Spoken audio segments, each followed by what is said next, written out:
دنیا اگر ہاتھ سے نکل جائے تو بندہ غریب ہو جاتا ہے، اور یہی دنیا اگر دل سے نکل جائے تو بندہ ولی ہو جاتا ہے۔ تمہاری پریشانیاں تمہاری بے ادبی اور ناشکری سے جڑی ہوئی ہے۔ اگر تم اپنے تکبر کو توڑنا چاہتے ہو تو کسی غریب کو اور مفلس کو سلام کیا کرو۔ جاہل اگرچہ تجھ سے ہمدردی ظاہر کرے لیکن اپنی جہالت کی وجہ سے بالحق تجھے تکلیف ہی دے گا۔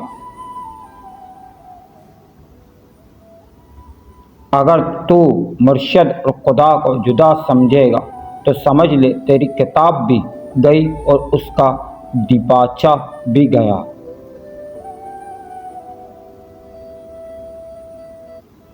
پرسکون اور جس کو کم یا زیادہ کی فکر نہیں۔ احمق، بدفطرت اور کمینے انسان سے اگر کوئی بھلائی کرو تو اس کی شر سے بچنا چاہیے۔ جو خوبصورتی تم مجھ میں دیکھتے ہو وہ دراصل تمہاری عکس ہے۔ آواز حق بلند کرنا یعنی تبلیغ دین کے لیے بھی مناسب لوگوں کا انتخاب ہونا چاہیے۔ جسمانی رشتے مختصر زندگی تک محدود ہیں، آخرت میں ہم ان کے ساتھ ہوں گے جن سے ہمیں روحانی محبت ہے۔ اگر میرا علم مجھے انسان سے محبت کرنا سکھاتا تو ایک جاہل مجھ سے 1000 درجہ بہتر ہے۔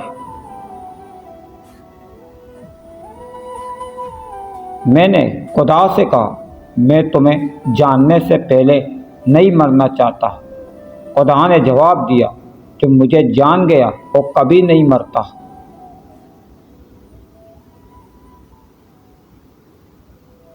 غم نہ کرو، کھوئی ہوئی چیز کسی دوسرے صورت میں واپس مل جاتی ہے۔ آنسو اور خون ہے جسے غم نے پانی بنا دیا۔ ایک ہی زبان بولنے والے نہیں بلکہ ایک جیسے جذبات رکھنے والے ایک دوسرے کو سمجھتے ہیں۔ جب تک دل ٹوٹے گا نہیں دل میں روشنی کیسے داخل ہوگی؟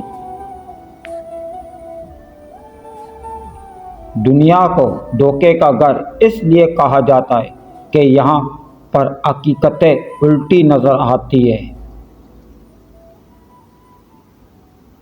آنسو اور خون ہے جسے غم نے پانی بنا دیا۔ ایک اچھا انسان کسی سے شکایت نہیں کرتا اور کامیاں تلاش نہیں کرتا۔ اس دنیا میں کوئی خزانہ سانپ کے بغیر، کوئی پھول کانٹے کے بغیر اور کوئی خوشی غم کے بغیر نہیں ہے۔ حقیقی سکون صرف اس وقت ملتا ہے جب آپ تنہائی میں خدا سے لو لگاتے ہیں۔ اللہ تعالیٰ جب کسی بندے سے ناراض ہوتا ہے تو اسے پاکیزہ لوگوں کی عیب جوئی میں مشغول کر دیتا ہے۔ دوستی کی کشتی میں پہلا سراغ شک کا ہوتا ہے۔ غمگین نہ ہو، جو بھی تو کھو دیتا ہے اسے کسی نہ کسی اور نعمت کے صورت واپس پا لیتا ہے۔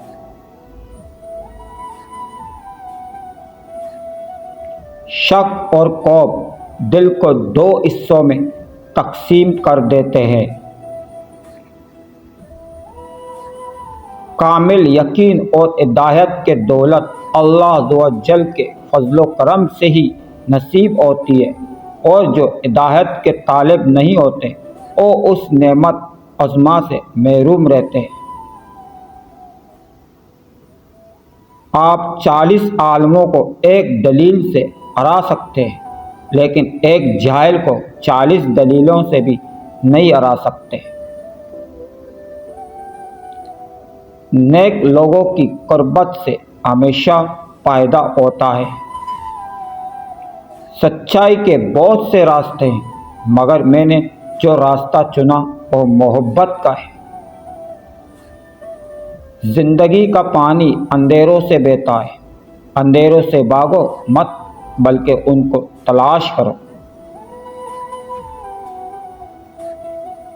بادلوں کو رونا اور سورج کا جلنا اس دنیا کی ستون ہے۔ اپنی عقل مندی کے سورج کو جلنے دو اور اپنی آنکھ کو آنسوؤں سے چمکنے دو۔ جب دنیا تمہیں گھٹنوں پر لے آتی ہے تب تم دعا مانگنے کی بہترین حالت میں ہوتے ہو۔ خدا نے جو گلاب سے کہا، جس کی وجہ سے یہ مکمل خوبصورتی سے مسکراتا ہے، وہی اس نے میرے دل سے کہا اور اسے 100 گنا زیادہ خوبصورت بنایا۔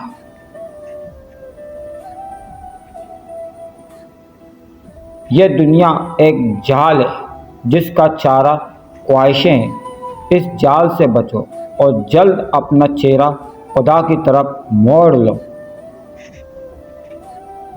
غور و فکر کرو اور خود کو مکمل بنانے کی کوشش کرو تاکہ دوسروں کا کمال تمہیں غمگین نہ کرے۔ جو خدا سے ڈرتا ہے اور تقوی اختیار کرتا ہے، اس سے جن اور انسان سب ڈرتے ہیں، اور جو بھی اس کی طرف دیکھے گا اس پر اس مروہ حق کی ہیبت غالب ہوگی۔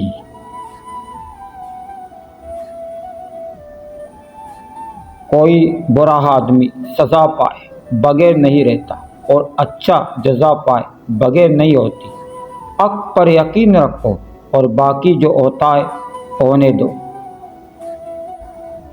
انسان کا جسم اس کا فرعون ہے اور باہر بھاگا پھرتا ہے کہ دشمن کہاں ہے، اور نفس جسم کے گھر میں نازوں میں پل رہا ہے۔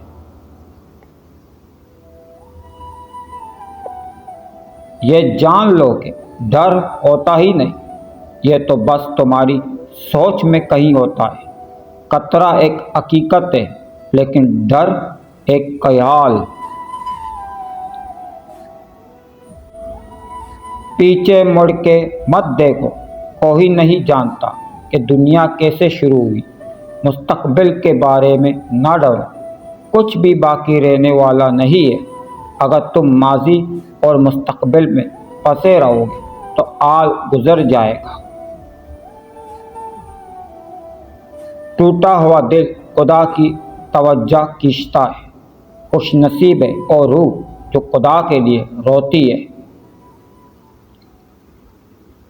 اپنے آپ میں کچھ کمال پیدا کر تاکہ دوسرے میں کمال دیکھ کر تم کہیں غم میں نہ پڑ جاؤ۔ شفاعت کے وقت سرکار دو عالم صلی اللہ علیہ وآلہ وسلم کے الفاظ خوشبو گنہگار کے لیے جا فضا ہوگی۔ اچھی صورت دل کو متاثر کرتی ہے جبکہ اچھی سیرت روح کو۔ الفاظ صرف بہانہ ہے، یہ اندرونی بندھن ہے جو ایک شخص کو دوسرے کی طرف کھینچتا ہے، الفاظ نہیں۔ دل کا علم وہ ہے جو الہام و وحی سے حاصل ہو۔ یاد رکھو، جب تک اپنی نجات کا یقین نہ ہو کسی گنہگار کا مذاق نہ اڑاؤ۔ ہم ایسے منافق لوگ ہیں کہ کسی کی تکلیف کو اس کے گناہوں کی سزا سمجھتے اور اپنی تکلیف کو آزمائش۔ شک اور خوف دل کی دنیا کو 2 حصوں میں تقسیم کر دیتے ہیں۔ اپنا غرور اتار دو اور عاجزانہ لباس پہن لو، تم دنیا سے بڑے ہو جاؤ گے۔ آپ کی ذات آپ پر ظالم ہوگی تمہارے بغیر۔ اللہ تعالیٰ جب کسی بندے سے ناراض ہوتا ہے تو اسے پاکیزہ لوگوں کی عیب جوئی میں مشغول کر دیتا ہے۔ میں نے شمس سے پوچھا کہ تصوف کیا ہے؟ اس نے کہا، دل میں خوشی محسوس کرنا جب دکھ ظاہر ہو۔ ہر انسان کو کسی مقصد کے لیے بنایا گیا ہے اور اس مقصد کو پورا کرنے کی خواہش اس کے دل میں ڈال دی گئی ہے۔ زندگی کی لمحات کو غنیمت جانو، بہت جلد یہ غم سے چھن جائیں گے۔ کسی بھی چیز سے پریشان ہونے کی ضرورت نہیں۔ اے میرے دل، نہ تو یہ درد ہمیشہ رہنے والا ہے اور نہ یہ زندگی۔ اگر تو چاہتا ہے کہ دن کی طرح روشن ہو جائے تو اپنی ہستی کو اپنے دوست کے سامنے جلا ڈال۔ خواہش کے سام کو ابتدا میں ہی مار دینا چاہیے۔ اگر دیر کرو گے تو یہ بڑھتے بڑھتے اژدہان بن کر تمہارے قابو سے باہر ہو جائے گا۔ دنیاوی عقل کی دوڑ صرف قبر کے گڑھے تک ہے۔ اس کے بعد کے احوال اس کے ادراک میں نہیں آ سکتے اور صرف انبیاء اور اولیاء بنا سکتے ہیں جن کو عقل خداوندی حاصل ہے۔ الوداع صرف ان لوگوں کے لیے ہے جو آنکھوں سے پیار کرتے ہیں، کیونکہ جو لوگ دل و جان سے پیار کرتے ہیں ان کے لیے جدائی نام کی کوئی چیز نہیں ہوتی۔ کنواں کھودنے والے کنویں میں جا گرتے ہیں۔ کوئی برا آدمی سزا پائے بغیر نہیں رہتا اور اچھا جزا پائے بغیر نہیں ہوتی۔ حق پر یقین رکھو اور باقی جو ہوتا ہے ہونے دو۔ میں نے تمام دن اس پر غور کیا، رات کو اس پر گفتگو کی کہ میں کہاں سے آیا ہوں اور میری تخلیق کا مقصد کیا ہے۔ مجھے کوئی نقطہ نہ سوجھا۔ میری روح کس نامعلوم مقام سے آئی اور مجھے یقین ہے کہ انجام کا یہ پھر وہی لوٹ جائے گی۔ اللہ تعالیٰ کی طرف سے مصاحب تنبیہ کے لیے آتے ہیں۔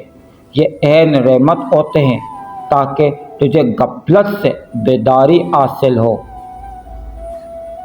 غمگین نہ ہو، جو بھی تو کو دیتا ہے اسے کسی نہ کسی اور نعمت کی صورت واپس پا لیتا ہے۔ اگر بادشاہ تمہیں کسی ملک ایک مخصوص کام کے لیے بھیجے مگر تم اس کام کی بجائے 100 دوسرے کام سر انجام دو تو یہ ایسے ہی ہے کہ تم نے کچھ بھی نہیں کیا۔ اسی طرح اس دنیا میں ہر شخص ایک مخصوص کام کے لیے بھیجا گیا ہے جو اس مقصد کا حیات ہے۔ اگر اس کام کو نہ کرے تو اس نے کوئی کام نہیں کیا۔ مولانا رومی سے کسی نے پوچھا، زہر کیا ہے؟ ہر وہ چیز جو ہماری ضرورت سے زیادہ ہو زہر ہے، جیسے قوت، اقتدار، دولت، بھوک، لالچ، محبت، نفرت۔ کل میں ایک چست و چالاک و ناسمجھ نوجوان تھا۔ میرا خیال تھا میں ساری دنیا کو بدل ڈالوں گا، یہ کوئی بڑی بات نہیں۔ آج میں ایک تکا ہوا سمجھدار بوڑھا آدمی ہوں۔ میرا خیال میں خود کو بدل ڈالو، یہ بھی بہت بڑی بات ہے۔ جب تک دل ٹوٹے گا نہیں، دل میں روشنی کیسے داخل ہوگی؟ اپنے دل پر لگے زخموں کو نظر انداز مت کرو بلکہ ان کو محسوس کرو، کیونکہ یہی تو وہ جگہ ہے جہاں سے روشنی تمہارے اندر داخل ہوتی ہے۔ خاموش رہو، صرف خدا ہی تمہارے دل کا بوجھ ہلکا کر سکتا ہے۔ میں نے بہت سے انسان دیکھے ہیں جن کے بدن پر لباس نہیں ہوتا اور بہت سے لباس دیکھے جن کے اندر انسان نہیں ہوتا۔ اکیلے رہنا بری صحبت میں رہنے سے بہتر ہے۔ اگر تم خدا کو دیکھنا چاہتے ہو تو اس کا ایک طریقہ کہ تم اپنے دل میں جھانک کے دیکھو، کیونکہ تمہارا دل ایک آئینہ ہے۔ اگر یہ بدی سے پاک ہو تو اس میں خدا بھی نظر آ سکتا ہے۔